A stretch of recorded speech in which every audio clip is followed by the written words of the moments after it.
Este momento pues le presentamos al ingeniero Luis Fernando Yumicusín. Y por favor, para que nos acompañe en esta charla de la tarde que estamos comenzando. Estimado ingeniero Acuña, por favor, no sé si nos brinda unas palabras este momento por parte del Colegio de Ingenieros Eléctricos y Electrónicos de Pichincha, por favor. Muchas gracias a todos los asistentes. Es un gran honor tener esta asistencia de todos los profesionales en esta nueva charla de sistemas de puesta a tierra dictada por un miembro del Colegio de Ingenieros Eléctricos y Electrónicos de Pichincha dentro de las conferencias de las jornadas técnicas. Aprovechamos la oportunidad también para invitar a todos los colegas que sean miembros o profesionales de la ingeniería eléctrica y electrónica acá en Pichincha para que se afilien y se acerquen a todas las actividades y beneficios que el colegio los brinda. Invitamos a que sigan participando de todas las actividades que el colegio realiza y damos la bienvenida y agradecemos la participación del ingeniero Luis Fernando Yumicusín en esta importante charla técnica. Muchas gracias a todos. Ingeniero Fernando, bienvenido. La sala es toda suya.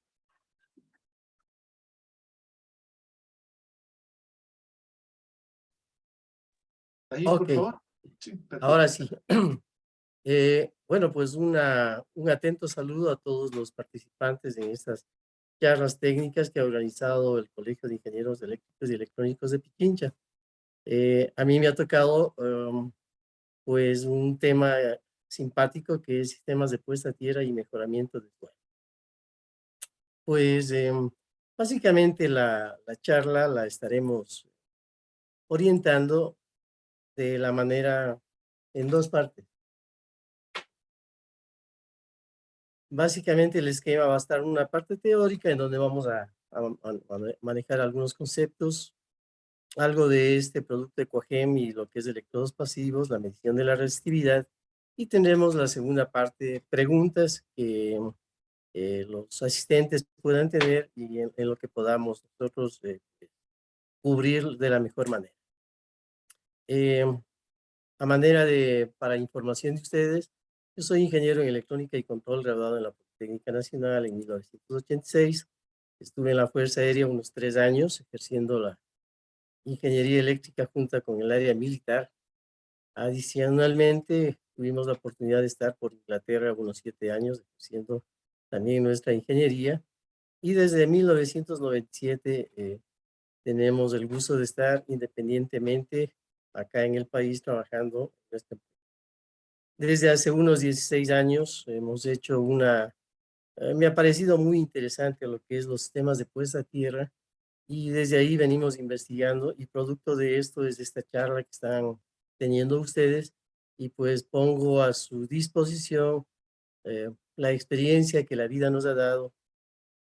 Creo que ya soy un experto en puestas a tierra porque hemos cometido suficientes errores, hemos fallado bastante y cuando uno se equivoca, cuando uno comete errores, aprende y ahí uno puede decir, ahora sí yo sé cómo se puede hacer algunas cosas. Bueno, pues centrémonos en lo que es los sistemas de puesta a tierra. Principalmente lo que tiene que ver es con la seguridad de los humanos. Cualquier puesta a tierra, cualquier protección que ustedes pongan, la seguridad principalmente es del humano. Y como parte secundaria, si se puede decir, la protección de los sistemas eléctricos que están conectados al sistema. En esto hay una serie de confusión de conceptos, criterios no unificados de colegas en el área electrónica, en el área eléctrica, en potencia, en sistemas, en comunicaciones. Y para eso, en realidad, nosotros estamos aunando los criterios mediante el uso de los normativos, normas internacionales. Y esto es una de las partes principales de esta charla. Esta charla realmente lo que ponemos sobre el tapete es el uso de normas internacionales. de tal modo de unificar los criterios. Y quizás después de esta charla podamos decir y saber que una puesta a tierra es única. No existen mallas electrónicas, no existen mallas eléctricas, no existen mallas del sistema del centro de cómputo, la malla del pararrayos. Pues después de poder entender un poquito de los conceptos, los criterios que se tiene a nivel internacional, podremos aunar criterios y podemos seguir manejando con la ingeniería eléctrica y electrónica de la mano. Aquí nosotros ponemos un ejemplo que pasa cuando hay una falla, cuando un sistema no está debidamente protegido, pues la gente es la que sale herida y hacia eso queremos que la gente no salga herida, no sufran daños. A diferencia de aquí en esta parte derecha, el sistema está protegido, tiene una puesta a tierra, tiene su conexión correcta y obviamente va en pro de la defensa de la gente. Veamos digamos, para ver un poco de conceptos muy elementales y básicos. Tenemos aquí el transformador que la empresa eléctrica nos da servicio. Tenemos nuestra caja principal de distribución. Y entonces nosotros tenemos todo lo que es la tierra, lo que está en el suelo, las tuberías, nuestras varillas Copperwell, el suelo mismo. Y entonces avanzamos para tener un pequeño concepto. La tierra física es justamente todo lo que está bajo el suelo, la misma tierra, las varillas Copperwell, a eso le conocemos como la tierra física. La tierra del circuito es justamente el cable que une nuestra barra de tierra con nuestro sistema que hemos decidido nosotros poner y llamar, que esta es nuestra malla de tierra, nuestro electrodo de tierra, nuestro punto de tierra. En todos los elementos eléctricos, todos los dispositivos, nosotros tenemos la carcasa o tenemos un punto que normalmente es la carcasa o la tierra del equipo. Entonces, cuando nosotros tenemos esta tierra del equipo, evidentemente, sabemos que ahí debe ir un cable de protección, el cable de protección irá hacia nuestra barra de tierra. Entonces ya tenemos los conceptos básicos, tierra física, tierra del circuito y la tierra del equipo. Continúa. Es lo mismo la tierra y el neutro. Entonces ahí es donde tenemos nosotros un pequeño, digamos, equívoco, si se puede llamar. La tierra es una referencia fija, es un voltaje de tierra que se considera que 0 voltios. El neutro es un punto hacia donde fluye y cierra el sistema eléctrico. Es el retorno de la energía eléctrica para cerrar los circuitos. Esto normalmente debería estar a 0 voltios, pero no necesariamente. Por el cable de tierra o por la protección que nosotros pongamos, no debe circular corriente excepto en caso de falla. Es un elemento de protección. Ahí está la diferencia, de que la tierra solo tiene un funcionamiento cuando hay una falla. A diferencia del neutro que todo el tiempo está circulando corriente eléctrica. Por lo tanto, la tierra no es lo mismo que el neutro. Y obviamente aquí hemos tenido realmente debates grandes cuando hemos dado conferencias, cursos a empresas eléctricas, porque uno de los puntos fundamentales de las normas NEC, National Electrical Code de Estados Unidos, que básicamente es las mismas normas que nosotros aplicamos a nivel de Ecuador. NEC realmente es nuestra Biblia de funcionamiento, porque nosotros somos un Estados Unidos chiquito, si podemos decirlo así. Entonces, en las normas de la sección 250, esta sección 250 abarca todo lo que es sistemas de puesta a tierra y realmente todas las posibilidades que ustedes tengan. Es un capítulo realmente grande, son alrededor de unas 100 páginas en NEC y hay mucho por aprender ahí. Ahí en la norma NEC nos indica que se debe unir la tierra y el neutro en las entradas de los edificios o en los puntos de medición o en los medidores. Y esto se une una sola vez en los paneles principales de una fábrica, de un edificio, de una casa, de una vivienda, una sola vez en el tablero de distribución principal. La barra del neutro y la barra de tierra son unidas sólidamente. Y de allí en adelante la tierra y el neutro van aislados y en forma independiente. Ahora sí, de ahí en adelante usted ya no lleva cables desnudos, no lleva nada de ahí en adelante, todo debe ser aislado. Se debe regularizar y normalizar la barra de neutro y de tierra en toda propiedad. Solo en el panel principal se debe unir la barra de neutro, la barra de tierra, con cable de acuerdo a la tabla 250-100, que ya le vamos a mostrar. Esta tabla 250-102 es una tabla sacada del Handbook NEC, de la norma eléctrica de Estados Unidos, justamente.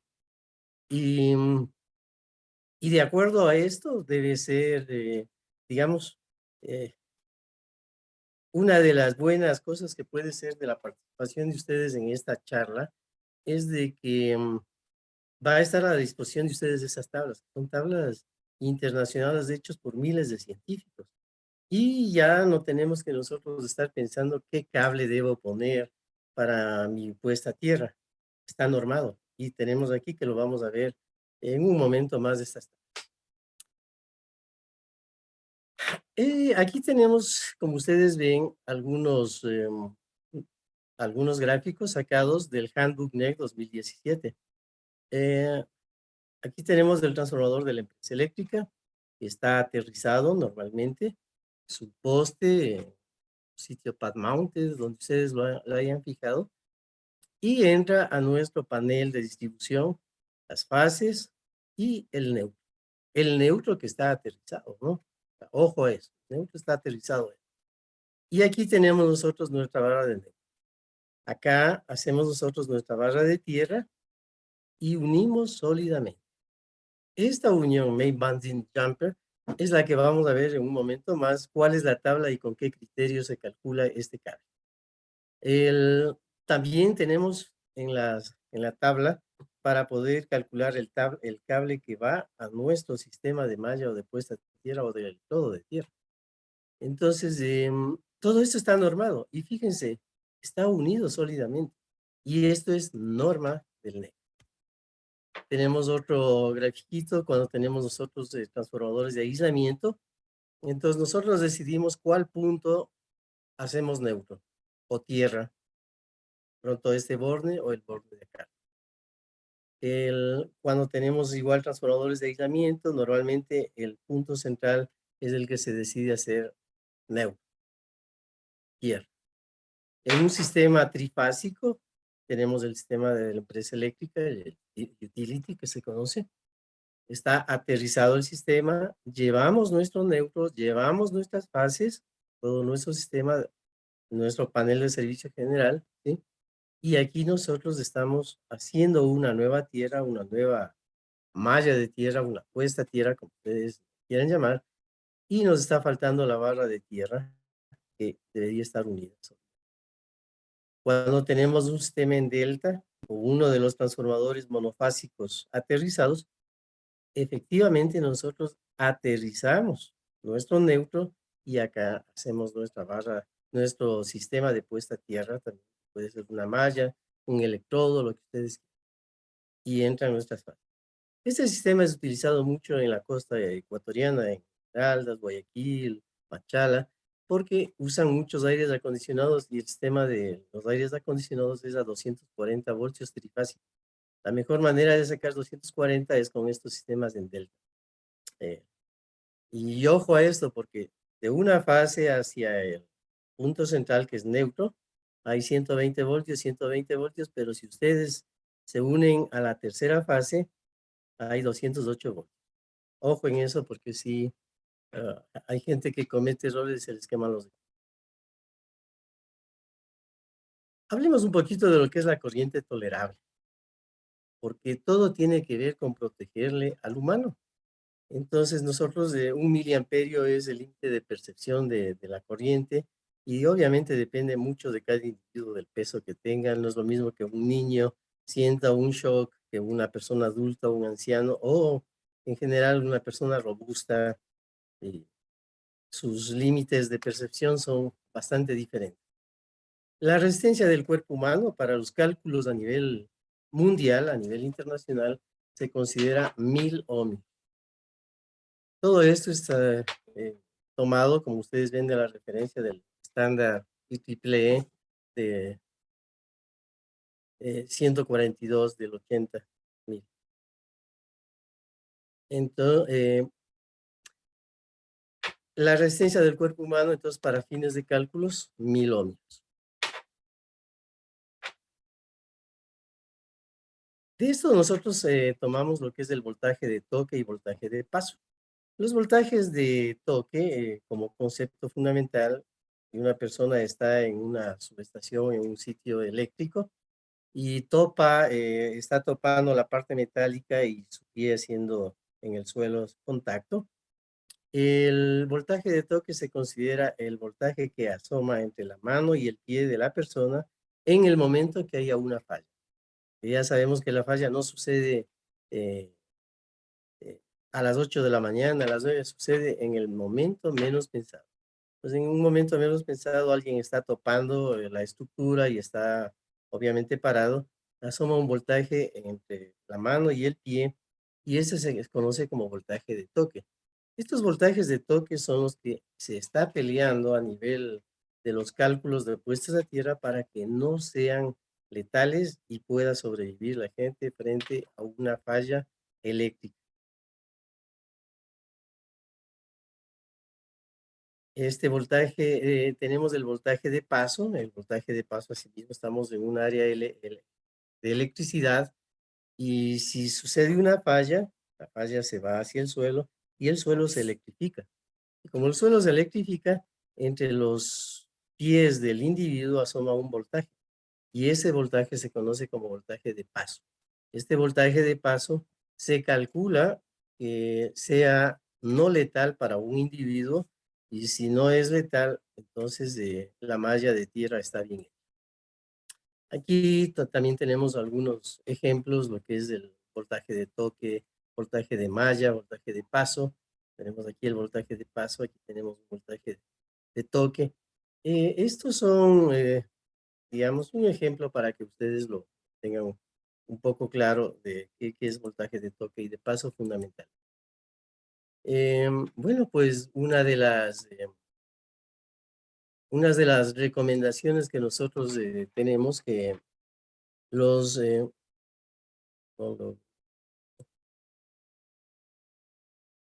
la mejor malla de tierra no depende de que su medición sea suficientemente baja. Pueden pedir una malla que sea menor a 1 ohmio, a 5 ohmios, a 10 ohmios, a 20 ohmios, cualquier valor. Realmente eso no nos da el nivel de protección de un sistema de tierra. El sistema de protección es que los voltajes de toque, voltajes de paso, no pasen de límites que puedan dañar a las personas. Realmente por ahí va el tema principal de lo que es una puesta a tierra. Las varillas de baño con cobre, por si acaso, mal llamadas Copperwell, todos los llamamos. Esta es una marca de fabricación Copperwell. El nombre correcto sería varillas con baño de cobre. Estas deberían estar por lo menos a 70 centímetros más abajo del nivel de la cebra para que nos garanticen que los voltajes de toque o de paso sean tolerables. Se deben equipotencializar todas las mallas de tierra, unir físicamente con cable de cobre. Esto se indica en el capítulo 250 del MEC. Los cables de tierra al equipamiento deben salir de la barra de tierra en el ingreso de una propiedad, siempre con cable. Se debe recordar que Independent Earth significa tierra independiente. Aquí hay un concepto bastante mal utilizado por parte de los técnicos, los ingenieros eléctricos, ingenieros electrónicos, porque cuando traducimos nosotros Independent Earth, la gente logra entender de que tierra independiente es que sea una malla independiente, una puesta a tierra independiente y que no se tope con nadie. En realidad la traducción es la que está mal, porque tierra independiente al hablante en inglés, para ellos es clarito. Tierra independiente es un cable que sale desde ese punto de tierra donde está todo el punto hacia donde usted quiere llevar la tierra. Eso es tierra independiente. O sea, no es hablar de un punto de tierra solito para él, porque todas las tierras que ustedes hagan, si hacen una tierra que dicen, esta es la tierra electrónica, si hacen una tierra que dicen, esta es la tierra eléctrica, si hacen una tierra que dicen, esta es la tierra del pararrayo, todas esas tierras tienen que ser unidas sólidamente, justamente en pro de defensa de la vida de la gente. Porque cuando ustedes equipotencializan todas las mallas que ustedes han hecho, el voltaje de toque y de paso cada vez es más bajo, más seguro que la gente no sufra shocks por efectos de los voltajes de toque y de paso. Eso está normado internacionalmente, o sea, yo solo les estoy contando lo que existe. En realidad todo esto que estamos poniendo ahí son tomados de normas internacionales y no hay nada, si se puede decir, que haya sido sacado de una creatividad personal. Quizás la creatividad personal es de haber puesto nada más esto en láminas y mostrarles a todos. Es solo como elemento de tierra. La tierra, principalmente a nivel mundial, se considera como 0 voltios. Y ahí tenemos la tierra negra, la tierra de chocoto, la tierra de cultivo, suelos pedregosos, suelos arcillosos, suelos arenosos, etcétera. Y cada uno obviamente con características diferentes y conductividades diferentes. Y ahí es cuando nosotros hablamos de la resistividad que tiene un terreno. Y la resistividad se mide en ohmios centímetro o también en ohmios metro, que al final son solo unidades, digamos, uno en centímetros, otro en metros, seguimos siendo lo mismo, la resistencia por unidad de metro. Y cuando estamos hablando de esto, entonces nosotros podemos a priori decir, bueno, ¿qué terreno es más conductivo? Un terreno más conductivo es el que tiene una resistividad en ohmios metro lo más bajo posible. Si tuviéramos un terreno con una resistividad de 0 ohmios metro, sería ideal. 0 ohmios metro podemos conseguir si es un terreno de aluminio puro, un terreno de cobre puro, de oro puro, de mercurio, tendríamos resistividades en el orden de 0 ohmios metro realmente, ¿sí? Pero en la vida real nosotros finalmente tenemos terrenos con diferentes resistividades. Esto es tomado del Handbook del NEC del 2017 y aquí nos muestra algo para asentar nada más la parte de lo que es equipotencializar.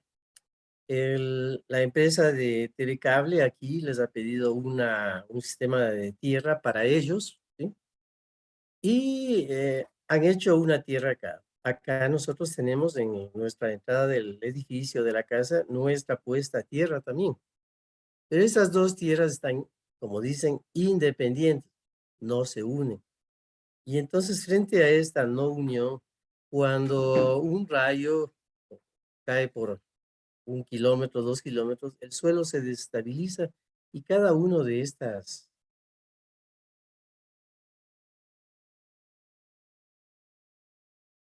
Hola.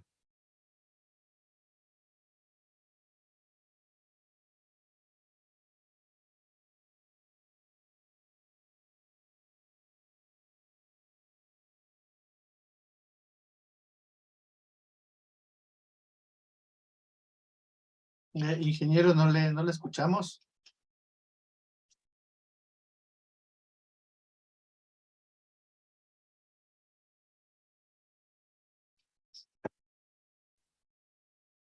Listo. ¿Cómo me escuchan, por favor? Sí, muy bien, ahí sí le Ya. escuchamos, ingeniero.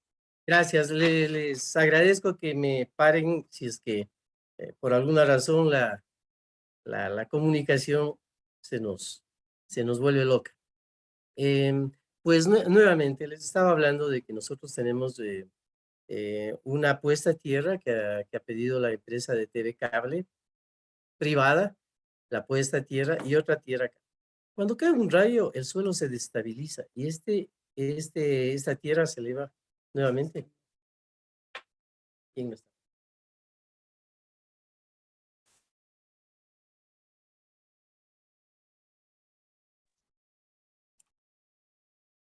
Un momento, por favor.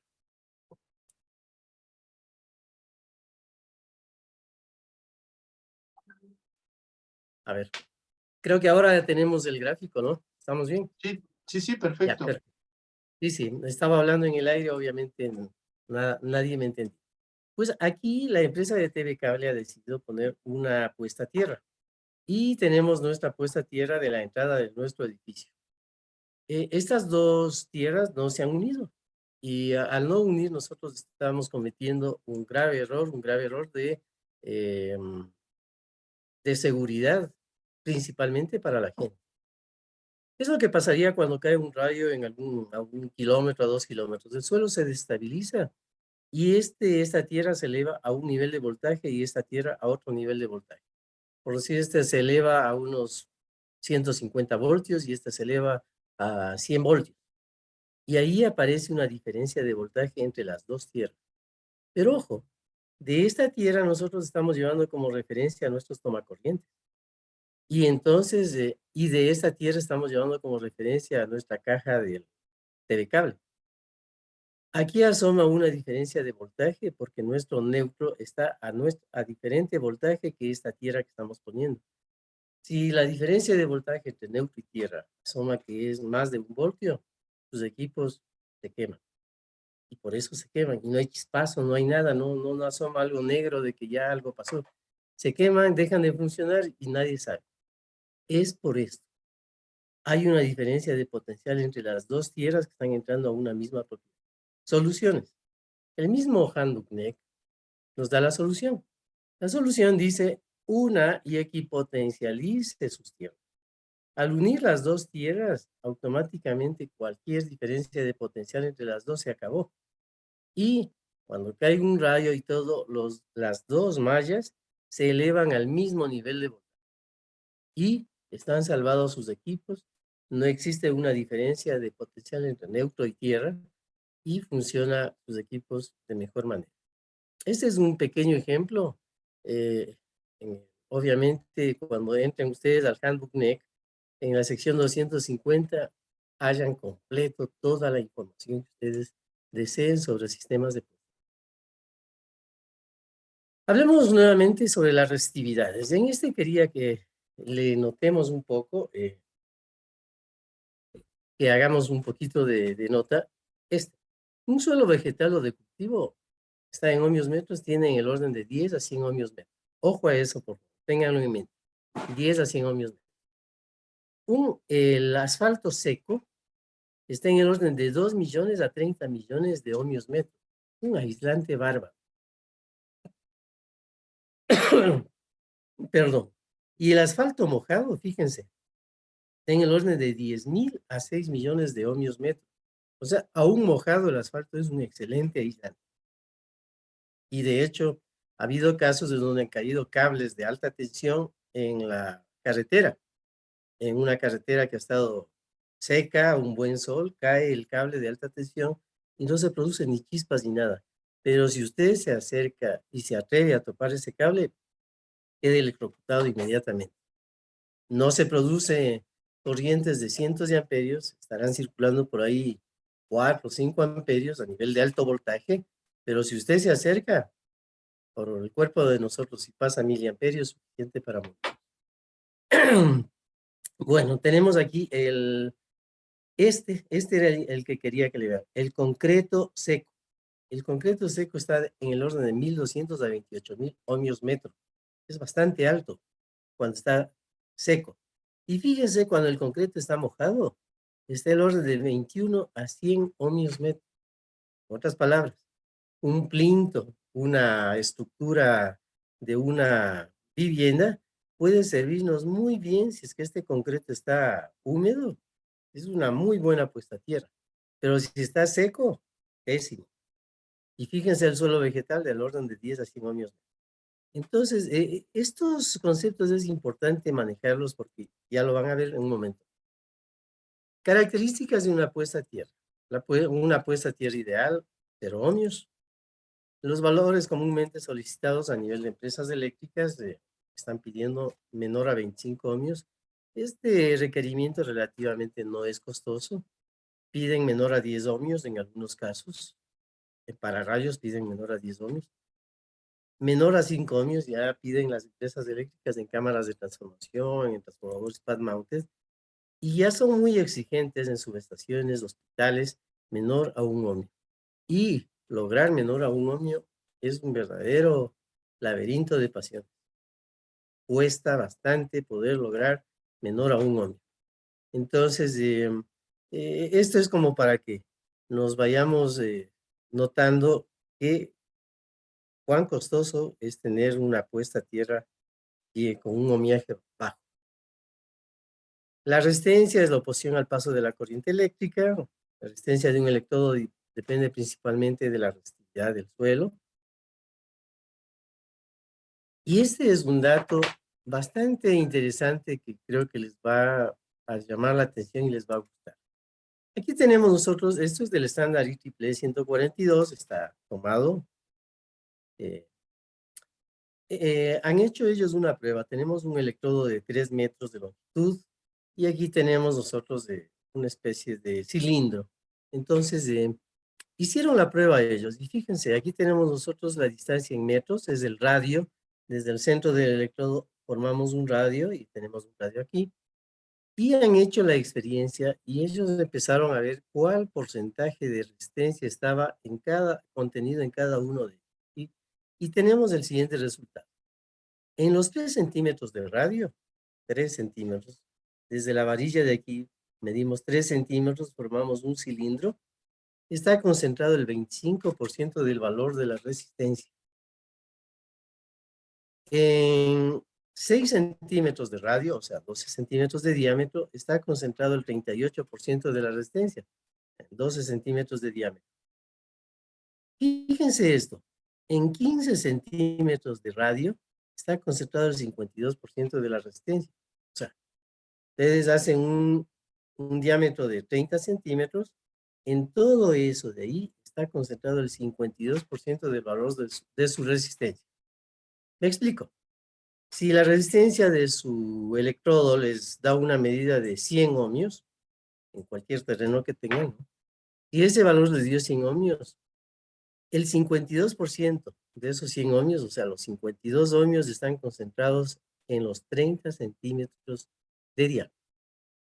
Y fíjense esto, en los 60 centímetros en los 30 centímetros de radio o 60 centímetros de diámetro está concentrado el 68%.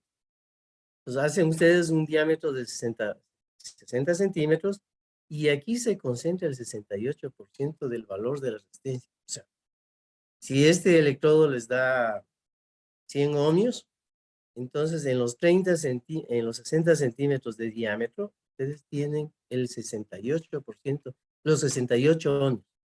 Aquí está 68. Y el restante valor está en todo el alrededor para sumar sus 100 ohmios. ¿Sí? Y fíjense dónde está el 100, bueno, no el 100%, el 99% de esa resistencia. El 99% está en 6.1 metros de radio, o sea que en 12 metros de diámetro. Ustedes hacen desde aquí los 12 metros de diámetro y ahí está concentrado el 99% del valor de la resistencia. En otras palabras, si ustedes quieren mejorar su puesta a tierra, la mejor manera es, ¿para qué cambiar todo el terreno? Podría concentrarme yo en cambiar esta parte de aquí y estoy concentrándome en el 68%, 60 centímetros de diámetro.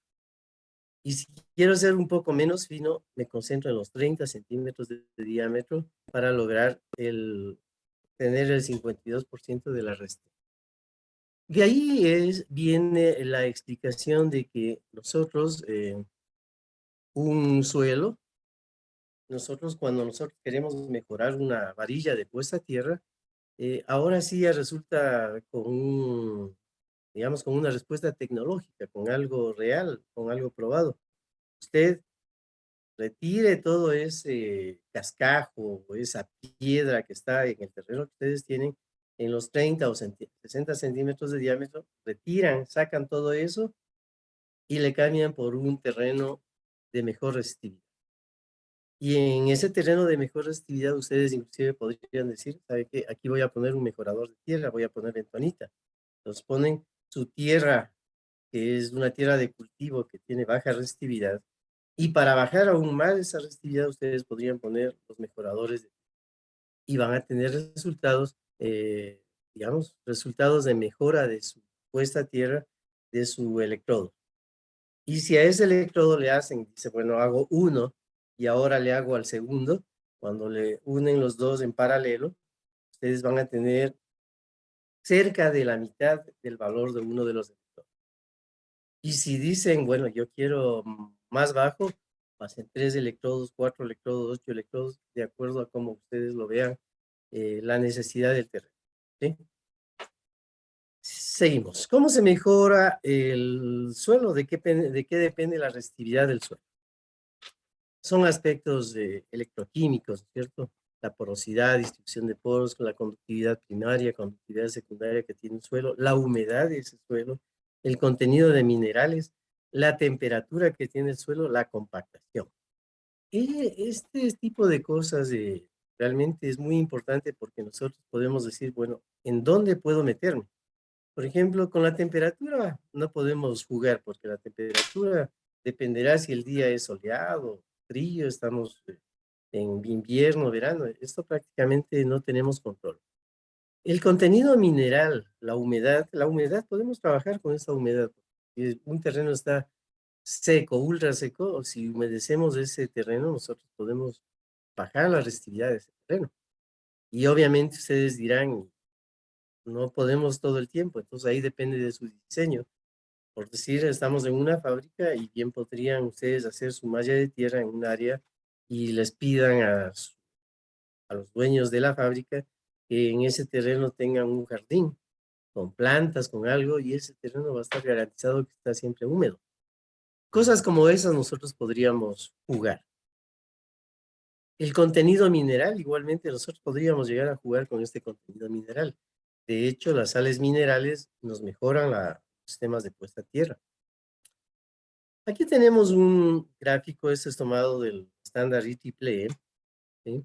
Y de este estándar nosotros podemos ver el efecto que tiene el poner sal, el poner la humedad que tiene o la temperatura de eso. Algo interesante de esto es, si nosotros ponemos sal, que es la curva número 1, fíjense, tenemos nosotros un cierto nivel de resistividad en el terreno.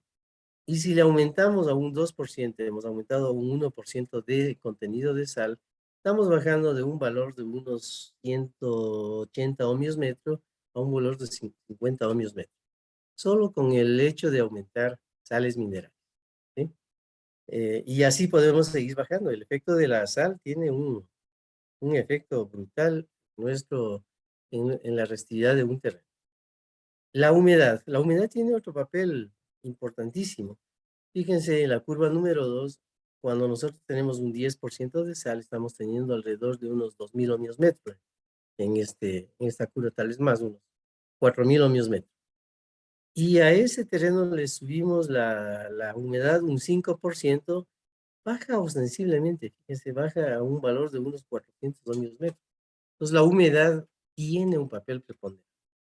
Y sobre lo que no tenemos nada es la temperatura, ojo. Un mismo terreno, tenemos la curva 3, un mismo terreno cuando estamos a 5 grados bajo cero, que podemos estar en una de las montañas de Ecuador, tenemos la resistividad de ese terreno en el orden de unos 750 ohmios metro, 5 grados bajo cero. Y ese mismo terreno a 5 grados, mismo terreno a 5 grados, fíjense, estamos en el orden de unos 150 ohmios metro. O sea que la temperatura juega un papel, pero bárbaro. Y esto solo para comentarles de que no se vean muy tentados a hacer un contrato de pronto con CNEL, Sistema Nacional Interconectado, nos digan, nuestras torres de transmisión queremos bajarles a 20 ohmios las puestas a tierra. Y ustedes digan, y por cada puesta les pagan unos $100. Vean que hay un negocio. Están en montañas frías de Ecuador. Es un reto gigante y costoso, muy costoso. Hay que tomar muy en cuenta estos aspectos que a veces muchos de las personas que están en esta charla a lo mejor no lo hayan oído. Sí juega un papel preponderante cuando ya tenemos que trabajar en un contrato. Nuevamente esta tablita es solo para nuevamente hacer hincapié. Tenemos nosotros el concreto en seco y en húmedo. El concreto seco en el orden de 1.000.000 a 1.000 millones de ohmios metro. Y mojado de 21 a 100 ohmios metro. El concreto. Y eso vale la pena de que ustedes lo sepan, porque sí, a veces nosotros podemos mejorar una puesta a tierra solo con los plintos de una edificación, pero hay que ser ojo, porque si no tenemos una buena puesta a tierra de primaria, los plintos y eso puede, digamos, utilizarse como un elemento secundario. pero debe haber una malla bien hecha y por supuesto, si nos unimos a los plintos, vamos a bajar ostensiblemente nuestra medición de puesta a tierra. ¿Cómo se mejora la resistividad del suelo? El uso de la sal es muy efectivo, reduce grandemente la resistividad del suelo, se filtra lentamente. El pero de esto es que corroe el sistema de tierra, llegando incluso a desaparecerlo. En algunas de las charlas de los cursos que hemos dado, nos contaba un operador de una procesadora de sal de aquí del Ecuador. Ellos empezaron de la noche a la mañana a tener subidas y bajadas de la energía, los aparatos se les quemaban, no sabían qué les pasaba. Su malla de tierra habían hecho apenas hace 5 años y ellos habían visto que fue bien hecha con suelas exotérmicas. Cuando ellos se fueron a ver la puesta a tierra y ya era desesperante, empezaron a cavar donde hicieron la malla de tierra y encontraron unos hilachas, las varillas de puesta a tierra eran unos alambritos que se habían corroído, que obviamente era una procesadora de sales, posible que les dure mucho. Y la sal tiene un efecto, pero terriblemente corrosivo frente a, inclusive al cobre. ¿Cómo mejorar el suelo? El uso de la bentonita. La resistividad está en el orden de 250 ohmios centímetros, que significa 2.5 ohmios metro, ¿no? Es buenísimo cuando tiene un 300% de humedad. Es un mal conductor la bentonita cuando está seco. Y tenemos los electrodos químicos o activos. Estos electrodos es un muy buen método para disminuir la resistencia de puesta a tierra. Lo malo de esto es que ustedes tienen que estar casados con esa marca porque tendrán que poner cada 6 meses los electrolitos respectivos para que se mantenga la resistencia de ese electrodo. Personalmente no soy muy familiarizado con esto, pero si lo van a hacer, pues saben que tienen que estar con un mantenimiento eterno. Se puede hacer el relleno de materiales con baja resistencia para usar, se puede usar carbón mineral, carbón vegetal, ceniza, hollín, etcétera. Los electrodos encapsulados en concreto nos dan una baja resistencia de tierra. Resulta muy bueno usar los plintos, pero no es recomendable usar como puesta a tierra principal. Como una extra está bien. Bueno, pues sigamos. El concepto de resistividad del suelo, básicamente el concepto básico es como tener un cubo de 1 metro por 1 metro por 1 metro, medimos la resistencia y esa es la resistividad en ohmios metros que nos da. Lo que midamos ahí nos da directamente la resistividad en ohmios metros. Un cubo de 1 metro por 1 metro por 1 metro. Y si ustedes hacen a escala un cubo de 10 centímetros por 10 centímetros por 10 centímetros, tienen el equivalente. Solo hay que multiplicar por 10 el valor de resistencia que tiene. Entonces, el sistema de puesta a tierra normalmente se mide cuando se ha construido el mallado y la prueba final, si el diseño dio los cálculos resultados. ¿Cómo se mide la resistividad de un suelo? Nosotros, si tenemos varillas de puesta a tierra, nosotros básicamente aquí está el ejemplo de que pues una varilla, una longitud determinada, una pica más o menos en el medio y una pica final. Aquí nosotros inyectamos corriente, circula corriente por todo este sistema y en la pica del medio con la tierra medimos el voltaje. Hacemos relación voltaje-corriente y se mide la resistencia de un electrón. Para eso se aplica la fórmula resistencia, resistividad 2pi L. L es la longitud que está metida en el terreno, logaritmo natural de 4 veces la longitud de la varilla, el radio de la varilla, menos 1. Hacemos esta resolución y tenemos nosotros la medida de la resistencia. Si nosotros hemos medido la resistencia, en esta ecuación tenemos la longitud de la varilla, el radio de la varilla, despejamos resistividad y tenemos nosotros una manera de hallar la resistividad de un terreno. Midiendo la resistencia de la varilla podemos encontrar la resistividad del terreno. Aquí tenemos, esto es matemático. Ojo, hacer la medición de la puesta a tierra son una serie de ecuaciones matemáticas y aquí estamos dando solo a ustedes el condumio, el resumen. Este es el punto que nosotros queremos medir, la puesta a tierra, sea una varilla, una malla, lo que ustedes quieran llamar. Y este es el punto del medio y este es el punto final. tenemos una distancia D. La distancia D, para que ustedes tengan una medición correcta, el punto del medio debe estar en el 62.8% de la distancia del electrodo más lejano. Me explico. Si ustedes ponen a una distancia de 10 metros, debería estar a 6.2 metros. Si ponen ustedes a una distancia de 100 metros, debería estar en 62 metros. Y en 62 metros ustedes tienen la medida perfecta, la medida con un error del 0%. ¿Por qué? Porque si ustedes ponen esta pica más cerca del electrodo final, su resistencia es más alta. Se van alejando, la resistencia va bajando, y llega un momento en donde casi se mantiene en un valor estable, y si la pica sigue acercando para acá, el valor de medición que ustedes tienen es más bajo, más bajo, más bajo. Llegan a tener un valor exageradamente bajo. Entonces la pregunta es, ¿y entonces de dónde debe estar mi varilla del medio?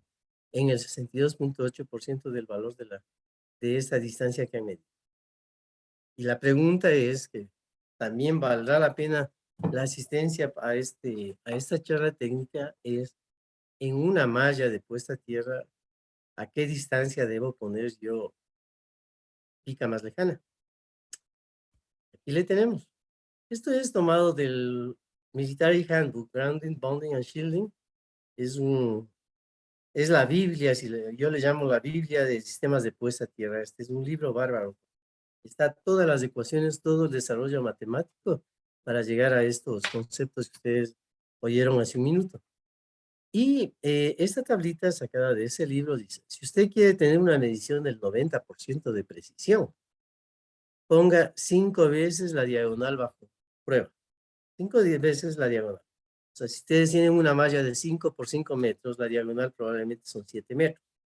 Entonces, la longitud mínima para que tengan una presión del 90% es 5 veces la diagonal. 5 por 7, 35. O sea, ustedes la pica más lejana deben ponerle mínimo a 35 metros. Y la del medio en el 62% de 35 metros. Sería unos 19 metros más. Entonces, de ahí sale. Y si ustedes quieren tener una presión, una medición de una malla del 95%, pongan con 10 veces la diagonal bajo prueba. Hace un rato con el ejemplo, la diagonal es 7 metros, 10 por 7, pongan el electrodo a 70 metros, la pica más lejana. Y si quieren con el 98%, 25 veces la diagonal.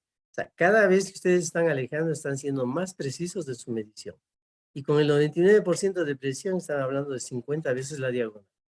Para su información, hicimos unas mediciones en la subestación Ayuriquín. La subestación Ayuriquín de 500 kilovoltios más o menos tiene unos 90 por 80 metros. O sea, la diagonal de eso, estamos hablando de unos 150 metros. Con este criterio, 5 veces la diagonal, nosotros teníamos que ponernos unos 750 metros de distancia para tener una buena medición. No hallamos esa distancia, llegamos como a 600 metros y a 600 metros hicimos la medición. Y pudimos tener una medición aceptable, si se puede.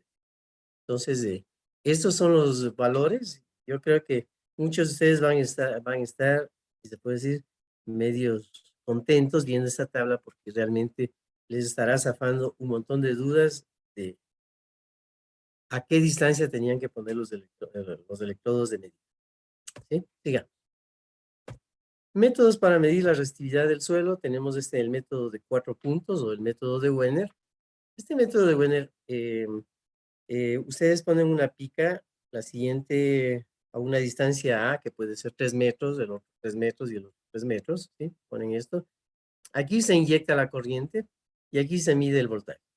Se hace la relación voltaje y corriente y se tiene un valor de resistencia. La resistividad se calcula como 2πAR. Y la ecuación 1 más 2A, que es A es la distancia de separación y B es la profundidad que tienen estas picas que ustedes han clavado. 10 centímetros, 20 centímetros, lo que sea. Resuelven esta ecuación y sacan la resistencia. Si esta profundidad de estas picas es muchísimo menor que A, muchísimo menor significa 10 veces menos. Entonces, si la distancia de esto es 3 metros y ponen una pica 10 centímetros, más que bien. Se convierte esta ecuación en esto. Resistividad 2pi a R. 2pi a R. A, la distancia, y R, la resistencia que mida el aparato. Esto nos da a nosotros una cosa interesante de que nosotros hemos medido la resistividad a esta distancia y es la resistividad del terreno a la profundidad A. Entonces, si ustedes quieren medir a una profundidad de 10 metros, ustedes ponen las picas a 10 metros, 10 metros, 10 metros y están midiendo la resistividad a 10 metros de profundidad. Si ponen ustedes a 20 metros de distancia, están midiendo la resistividad a 20 metros de profundidad. No tienen que clavar ninguna picas profundas, nada. Con este método es uno de los mejores métodos para medir resistividad. Y aquí vienen esas tablitas que les había ofrecido. Esta es la tabla 250-122, tomado del Handbook NEC 2017. Y en base a esta tabla que ustedes ven, podemos nosotros determinar qué cable de puesta a tierra deberíamos poner para nuestro equipo. Entonces, si ustedes ponen un equipo con una protección de 15 amperios, el cable de cobre que deberían poner de puesta a tierra es el número 14. Si ustedes han puesto una protección de 20 amperios, el cable de puesta a tierra de su equipo debe ser el número 2. Si ponen ustedes una protección de 100 amperios, el cable de puesta a tierra es del 8. Si ponen 200 amperios, el cable es del 6. Y así sucesivamente. Ojo a eso. Fíjense, no era ni es de memoria las cosas. Y mucha gente, digamos, en esas tablas yo uso más o menos desde hace un poco más de 10 años. Pero cuando hacíamos los diseños, venían a realizarnos la revisión, nos decían, pero vea, ingeniero, ¿cómo va a poner un cable tan delgado? Entonces, la respuesta era, vea, aquí está la tabla. Esta es la tabla, esto es aprobado por el NEC, miles de científicos han participado en esto, y si usted tiene otro normativo, díganos cuál es el normativo. Y obviamente no existe manera, esto es la ley de Dios. Y si ustedes ponen en vez con una protección de 15, el cable 14, si ustedes ponen el cable 10, vean, no está mal. O sea, pero es antitécnico, digamos, no antitécnico, sino antieconómico. Porque con el 14 está probado y reprobado que funciona bien y no necesitan un calibre más grueso. Pero si quieren poner uno más grueso, pueden ponerlo, pero es económicamente caro e innecesario. Esta es una de las tablas, la tabla 250-122 del. La siguiente tabla para calcular el grounding, el cable de conexión a la malla o electrodo de tierra para calcular este cablecito que va de su puesta a tierra hasta acá. Entonces ustedes dirán, ¿y ahora qué cable pongo? Todo depende de su alimentación. Aquí está la alimentación en cobre y aquí es el cable de puesta a tierra en cobre. Si su alimentación en cobre es el número 2 o menor, el cable de puesta a tierra, este cable de aquí, es el número 8 suficiente. Y probablemente ustedes se sientan hasta molestos con el 8, ¿cómo va a ser? De hecho, en muchas conferencias que hemos tenido, la gente se molesta, o sea, dice, pero eso no es protección. Estos hechos, estas tablas han sido hechos por miles de científicos. Y obviamente hay razones de peso que justifican la puesta de los calibres de esos cables. Por ejemplo, el cable de puesta a tierra, como estábamos comentando, no conduce electricidad nunca más que en falla. Cuando hay una falla, un cortocircuito, por ahí circula, manda la corriente y tiene que activarse la protección. Activa la protección y se acabó la falla. Y una vez acabado la falla, ese cable no vuelve a actuar nunca más. Por eso es lo que el cable es tan aparentemente de calibres pequeños, porque ese cable opera el tiempo que dura la falla, el tiempo que abre la protección a la falla. ¿Sí? Y hagamos un ejemplito, si ustedes tienen un cable sobre el 350 MSM de fases de entrada, ¿no? Han calculado ustedes, es un transformador cualquiera, y en las fases tienen ustedes el cable 350 hasta el 600 de MSM. En este caso hacemos un ejemplo, tenemos 3 cables 350 MSM y un cable probablemente el otro 350 MSM para el neutro, pero para el cable de puesta a tierra, ¿cuánto es? Calibre 1.0, suficiente. ¿Sí? Entonces, estas tablitas que ustedes están viendo aquí, pues les va a salvar un montón de plata y más que todo que hagan técnicamente sus... Acá tenemos una tabla más, que es la tabla 250-112, tomada del Handbook Next, también del 2017, y aquí nos explica estos calibres de estos conductores, los jumping bonding, cuál es el cable de unión entre la barra de tierra y la barra de neutro. Recuerdan que habíamos dicho, ya les vamos a decir cuál es ese. Este calibre de aquí se determina con esta tabla. Entonces, si ustedes tienen una alimentación de un cable, digamos, 2 ceros, 3 cables 2 ceros, dos ceros en cada fase, ¿sí? El cable el main bonding, si el cable es 2 ceros, mírense, si el cable es 2 ceros o 3 ceros, el cable del bonding es del número 4. Suficiente, con el número 4. Entonces, ustedes estarían haciendo sus diseños técnicamente bien hechos y con justificaciones, no de cualquier libro, no decir yo le saqué del libro del señor Casas o saqué del libro de ABB, o ustedes han sacado esta información del Handbook NEC, que es una norma internacional. ¿Sí? Seguimos. Veamos un pequeño video en donde vemos cuál es el efecto de poner sal en una tierra, ¿sí?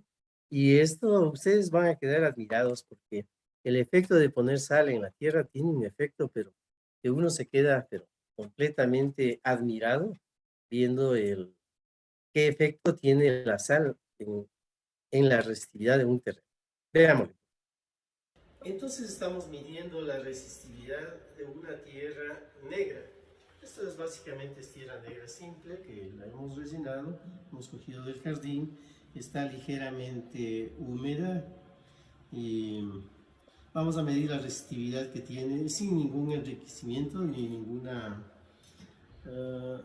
elemento que se le haya añadido. 983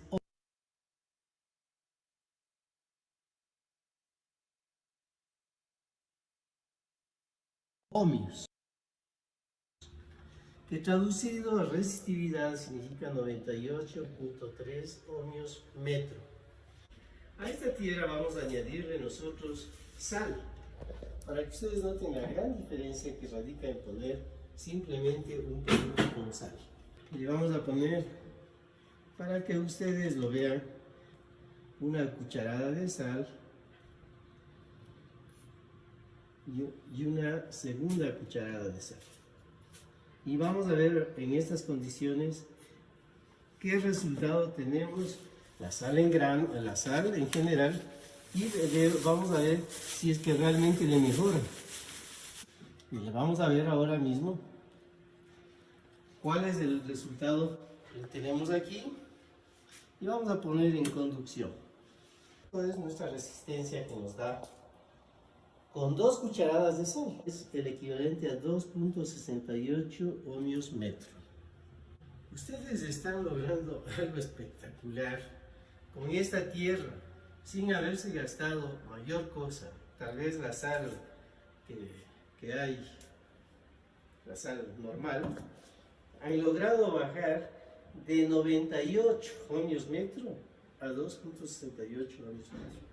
Pero es un resultado negativo para la malla que ustedes pongan. Cualquier cosa que vaya aquí se va a podrir, se va a corroer, pero de una manera pero velocísima. Entonces les he mostrado el resultado que tiene el hecho de poner sin enriquecer con ningún producto más que la famosa sal en grano.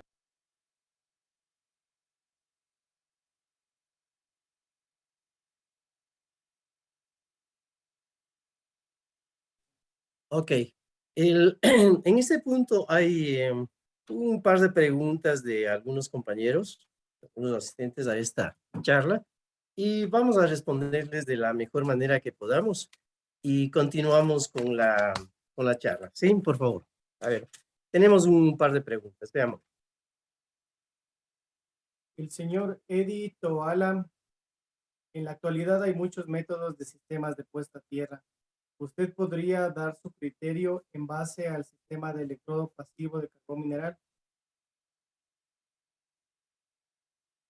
Ya, don Eddie Toala nos está preguntando que con los métodos de puesta a tierra, ¿cuál es nuestra opinión sobre el uso del electrodo pasivo de carbón mineral? Bueno, pues nada más para poder complementar. Cualquier electrodo que ustedes utilicen de sistema de puesta a tierra es un método bueno de mejora de las puestas a tierra.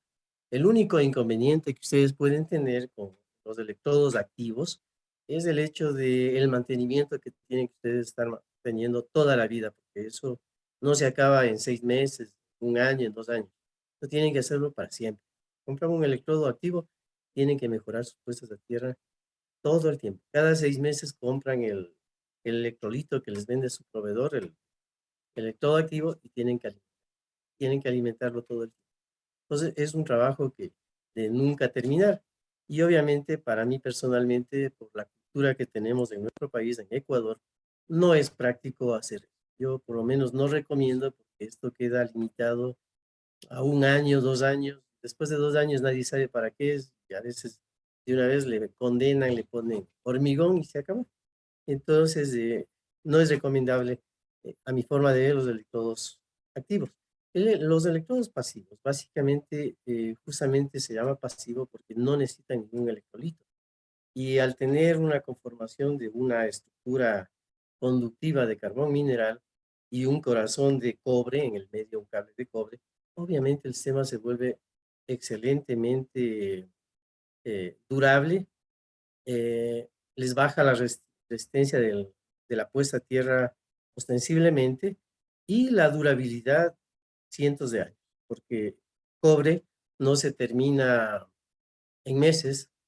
El cobre corroe a todos los materiales, entre ellos al carbón mineral, y el carbón mineral obviamente va a ser siendo corroído por el cobre. El cobre va a quedar intacto, como la cantidad de carbón mineral está puesto en el electrodo, ese igualmente va a estar durando cientos de años, que es una de las mejores maneras de poder poner una puesta a tierra sugerible actualmente. Mm, Creo que he contestado la pregunta de don Juan. Una pregunta más, hagámosla y seguimos. Ya.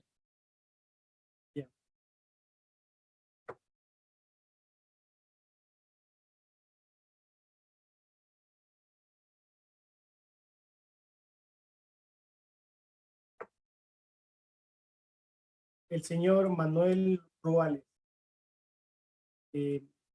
Cuando añadimos sal a la tierra, ¿cuánto afecta a la degradación de los? Don Manuel Ruales, un gusto saludarle. Nos pregunta si añadiendo la sal a la tierra, ¿qué efectos o cuál será la degradación que tenemos? Parece que no me están escuchando. Hola, a ver si me contestan, si me escuchan o no. Sí se le No escucha hay muy bien, audio. ingeniero. Sí se le escucha muy bien. Ah, sí me escuchan, ya, perfecto. Parecía que no había audio. Entonces, don Manuel me pregunta cuál será el contenido, la añadidura de sal, en qué términos le daña a nuestro sistema de puesta a tierra. Pues lo daña ostensiblemente. El asunto radica que la sal se vuelve un elemento tipo electrolito destructivo y normalmente el cobre es un material difícilmente corroíble. ¿Por qué difícilmente corroíble? Es porque eh, en elementos de corrosión viene el oro le corroe al platino, el platino le corroe a la plata le corroe al mercurio, el mercurio le corroe al cobre y el cobre les corroe a todos. Entonces, en un terreno difícilmente van a hallar plata, platino, oro, bien difícil que lo haya. pero en el terreno va a estar el cobre y el cobre es el que más aguanta. Pero puesto como elemento ya de elemento químico con la sal les produce un daño pero terrible y le empieza a corroer, a quitar vida al cobre. Esa es la palabra, quitarles vida. Más o menos de lo que les contaba hace un rato de las varillas Copper que fueron comidas por la sal en 5 años, realmente el baño de cobre, baño es exclusivamente por durabilidad. Un baño de cobre en un terreno común y corriente se estima que en unos 35 años, 40 años, una de alta camada, se acabe esa capa de cobre de 200 micras. Y luego de eso, obviamente, ya la corrosión del acero va a que durará unos 8 años más. Ese es más o menos el tiempo de vida útil de una varilla Coppergold. Y el baño de cobre es por durabilidad. Lo que hacen ustedes con la sal es ponerle en el punto de destrozar esa capa de cobre y luego ya queda a la exposición libre y les durará 8 o 10 años la varilla hasta que quede solo una hilacha de esta varilla. Entonces, el efecto de la sal realmente, para pasar una prueba, excelente, y véanlo en el video, les mejora la resistividad de una manera fabulosa. El costo es la durabilidad de su malla de tierra. Por ejemplo, si ustedes hacen una malla de tierra utilizando estos productos que contienen sal, lo único que les va a pasar es de que están garantizando que esas mallas de tierra durarán unos 15, 12, 10 años y después de eso no saben qué pasa. Y si eso está en un edificio donde ustedes han condenado todo eso, han puesto hormigón, realmente ustedes ponen en riesgo la vida de la gente al no tener una buena. Sí, creo que le he contestado la pregunta. Vamos a continuar, ¿no? Continuamos, por favor.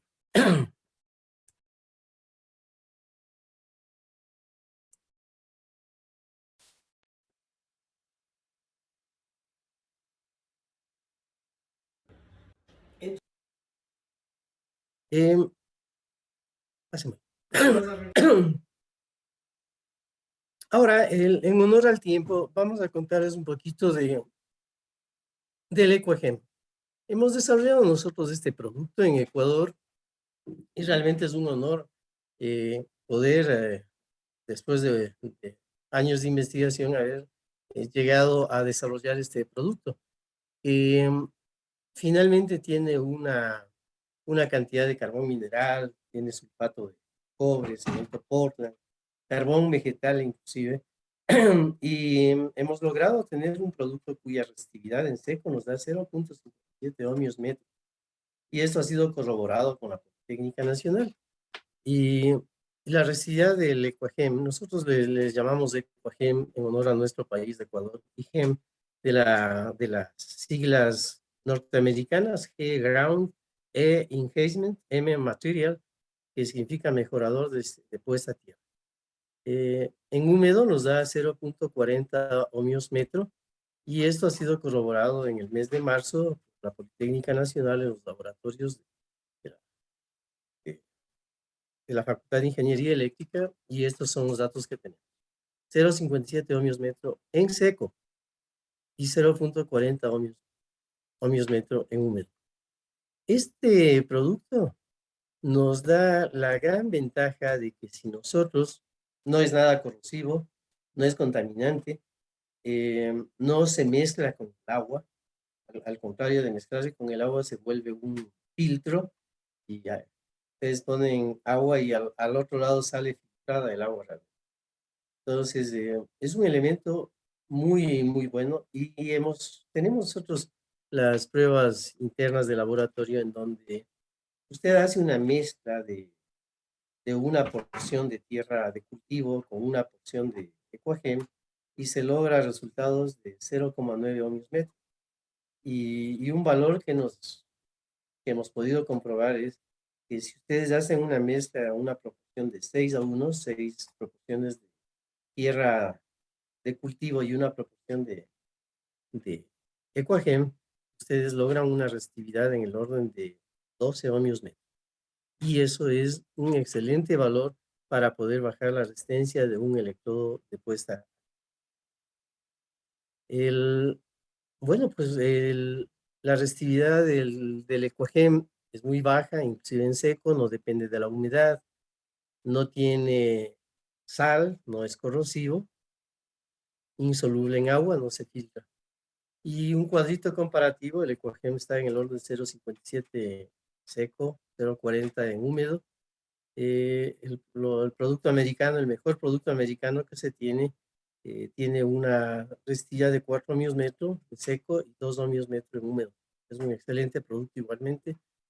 Y obviamente la bentonita. La bentonita en seco tiene miles de ohmios metro y en húmedo tiene una resistividad en el orden de 2 ohmios. Es un buen producto.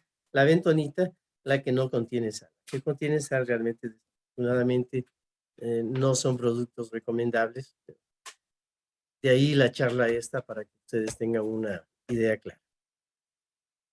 La sal o cloruro de sodio en terrenos de cualquier índole baja mucho, menor inclusive a 2 ohmios metro, pero el costo es la destrucción de un sistema de puesta a tierra en sus contactos, en el baño de cobre que tiene las varillas de puesta a tierra, y no es nada recomendable. Obviamente, si ustedes utilizan cobre puro, que esto es recomendable en sitios como, por ejemplo, la costa ecuatoriana. Si ustedes ponen varillas Copperwell, puesto que esos terrenos son altamente salinos, lo mejor es que ustedes utilicen varillas de cobre puro. Estas varillas de cobre puro les estarán aguantando sobre las decenas de años. Pero digamos, las varillas con baño de cobre en la costa, tiempo de vida 10 años, 15 años, por la salinidad que tienen exagerada. Los usos de elementos de bentonita es muy buenos, pero siempre deben tomar en cuenta que en húmedo es excelente y en seco es un buen aislante. Entonces deben tener la capacidad de poder definir dónde van a utilizar. Si van a usar en áreas en donde siempre hay humedad, una muy buena decisión.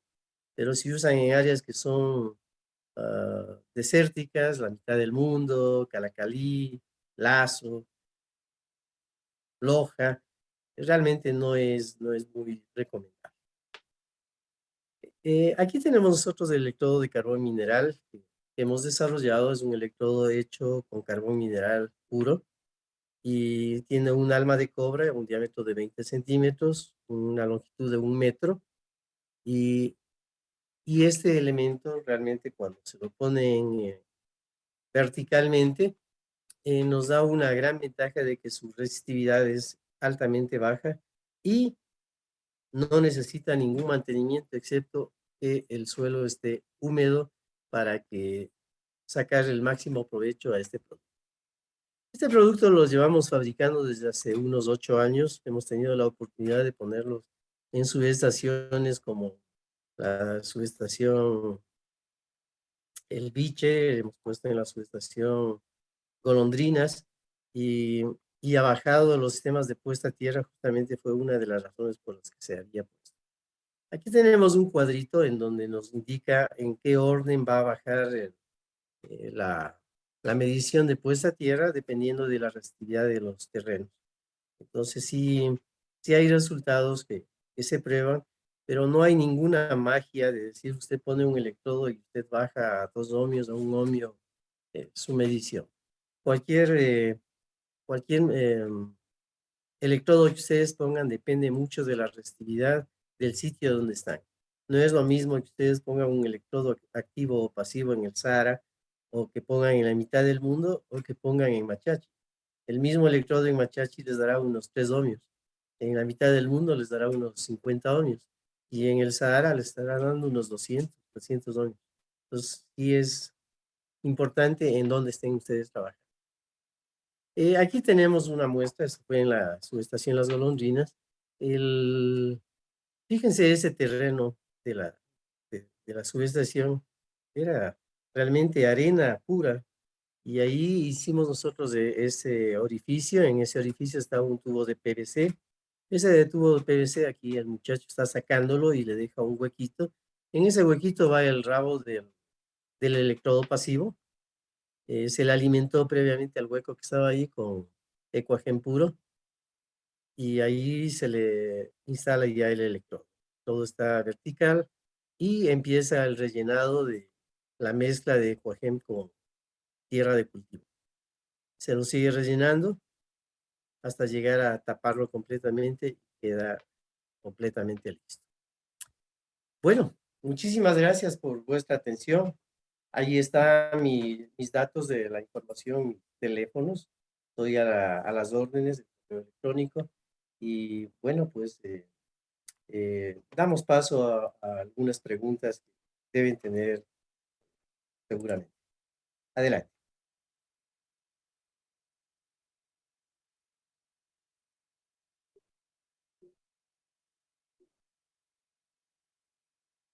El señor Roberto Monteros, ¿cuál es la presentación de Equagen y qué rendimiento tiene?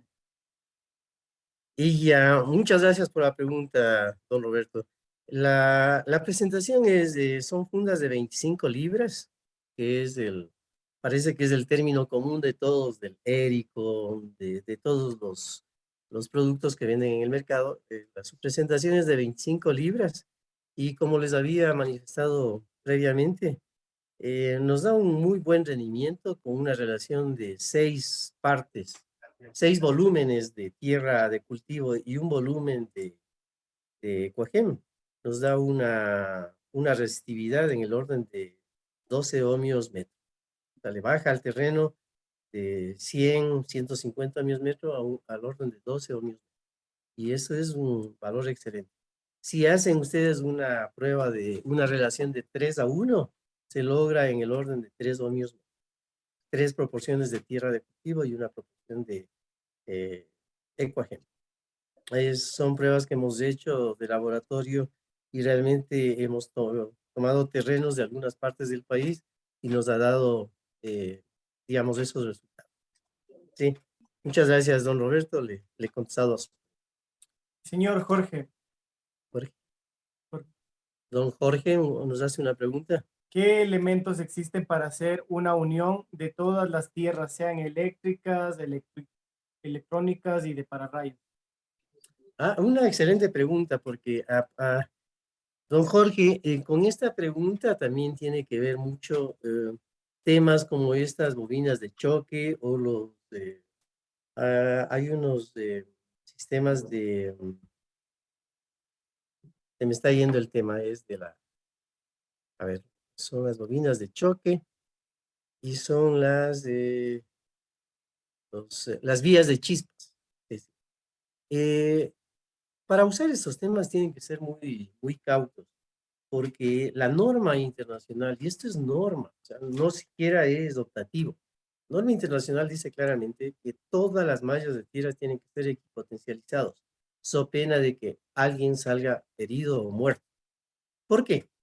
Las bobinas de choque, ¿sí? Las bobinas de choque, eh, lo que hacían era que a la malla del pararrayos le unían a través de esta bobina de choque con la malla eléctrica.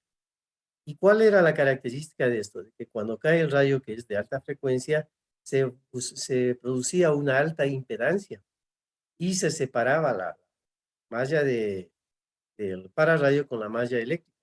Entonces ellos decían, con eso no le dañamos a la malla eléctrica.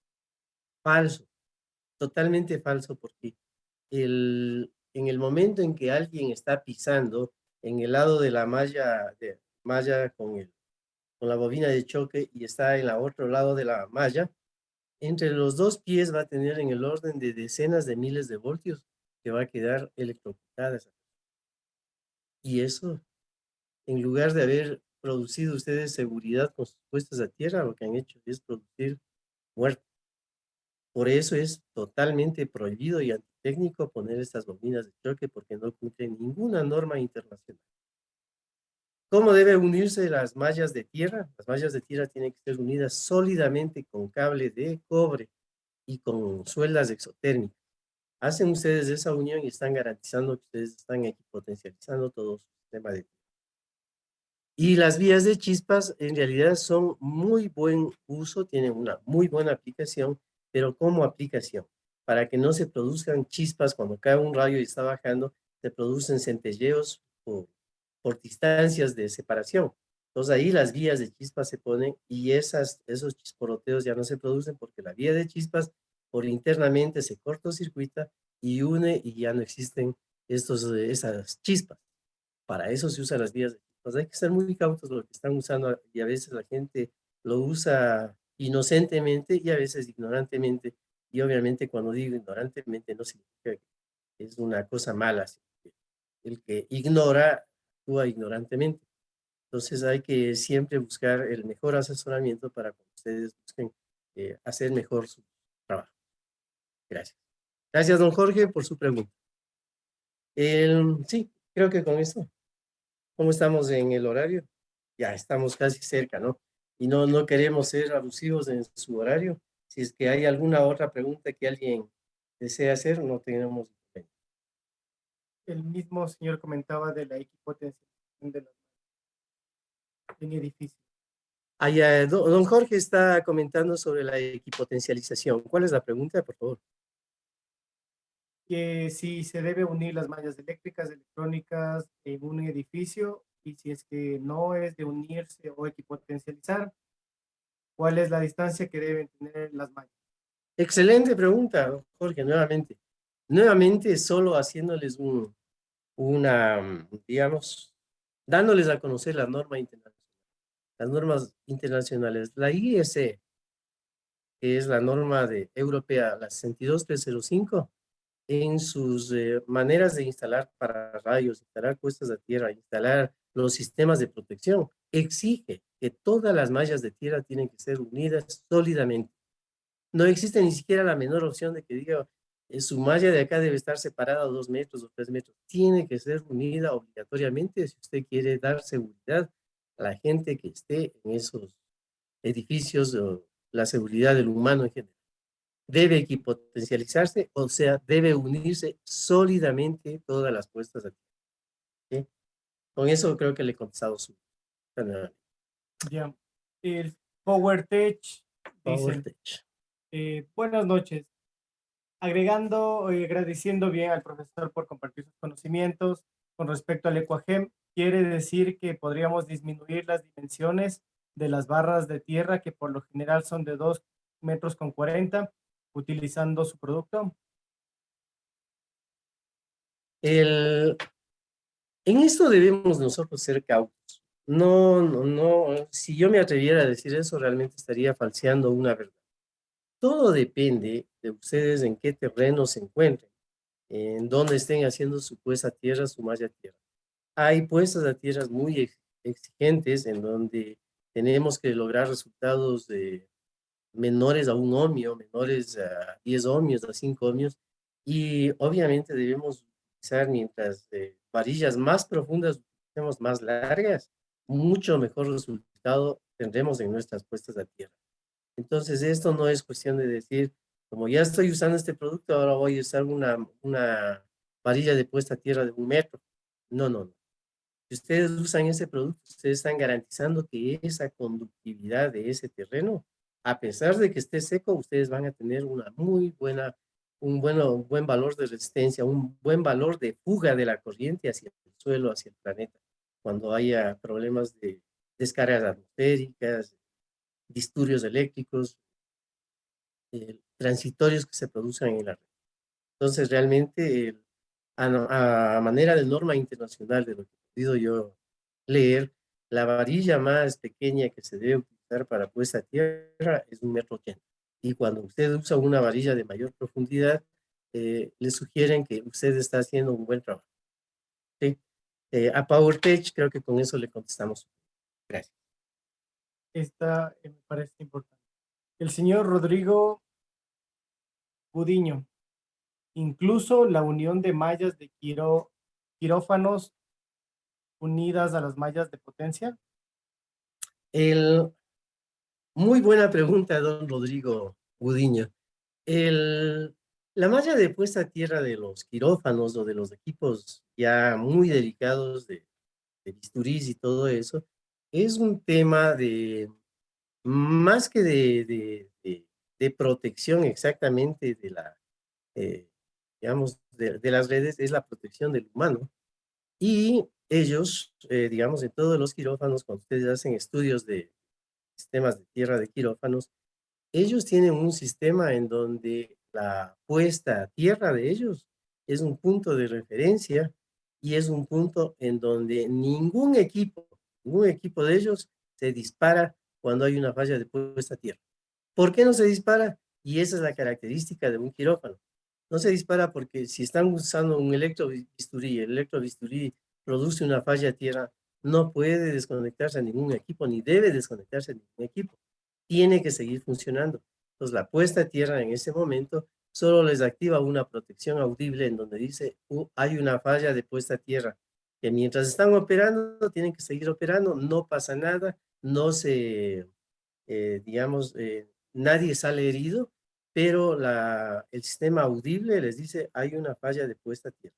Y la puesta a tierra de los quirófanos normalmente son sistemas en donde nos mantienen el 0 voltios para que no haya disturbios de nada.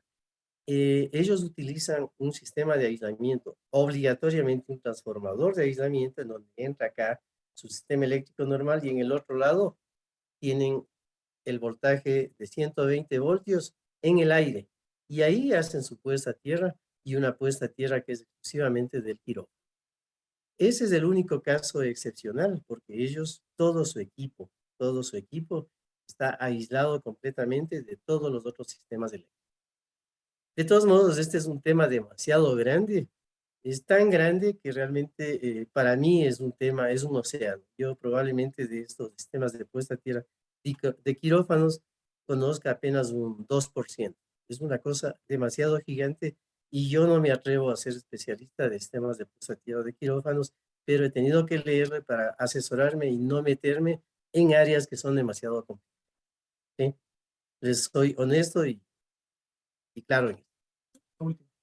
El señor Alfredo, ¿por qué las barras de cobre son siempre o tienen siempre un baño de cobre dentro de la barra de zinc y no solo cobre endurecida? Aparte del costo, ¿hay alguna otra razón?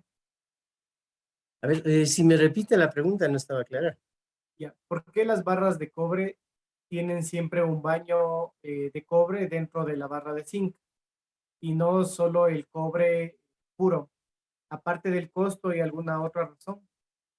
Ah, buenazo. Bueno, cuando utilizan ustedes barras de cobre que son estañadas, el estaño nos da una protección extra a la corrosión, pero a la corrosión del medio ambiente, de la atmósfera. Y esto nos hace que la característica de las barras de tierra en realidad no pierdan esa coloración, que no se pongan verdes, y el estañado nos ayuda bastantísimo para presentación más que todo. Pero en cuanto a corrosión, el cobre en realidad es uno de los elementos más nobles del planeta y es difícil corroerle al cobre. El cobre corroe a casi todos los elementos. Y de todos modos, no existe ninguna razón más que un poco de presentación y de durabilidad de la presentación de lo que es el cobre utilizado como barras de sistemas de puesta a tierra o barras de conducción en general en el tablero. Listo. En honor al tiempo, estamos a 2 minutos, estamos cumpliendo el horario, nos hemos ido exactamente a las horas y una de las características que estamos actualmente propendiendo es imponer la hora ecuatoriana. Y la hora ecuatoriana es a la hora que se acordó. Exacto. Hemos empezado bien y estamos terminando correctamente. Muchas gracias. Sí, mi estimado ingeniero. Bueno, muchas gracias a todos por su participación. Solo les robo un minutito, por favor. Las personas que puedan activar su cámara, tengan la bondad, hagámoslo para realizar una captura y el agradecimiento fotográfico que serán publicadas las redes del CIEPI, ¿sí? Agradecemos, ingeniero, su excelente ponencia, pues esperemos poderlo tener próximamente, pues en otro de los talleres, ya que se quedaron muchas preguntas ahí por aclararse. Sin embargo, excelente. Honor al tiempo. En A la honor al cuenta de 3, por favor, una pequeña sonrisita y nada más, ¿ya? 1, 2 y 3. Muchas gracias a todos por compartir con nosotros. Les esperamos el día de mañana, por favor, a la misma hora. Tenemos 2 charlas muy importantes sobre los temas de energía solar para enfrentar la emergencia climática y la micromovilidad eléctrica como tendencia en el Ecuador.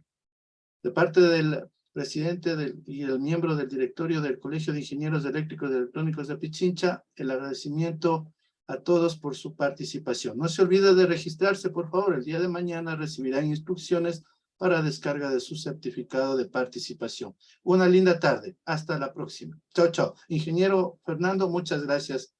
Gracias a todos. Una muy buena noche con todos. Gracias.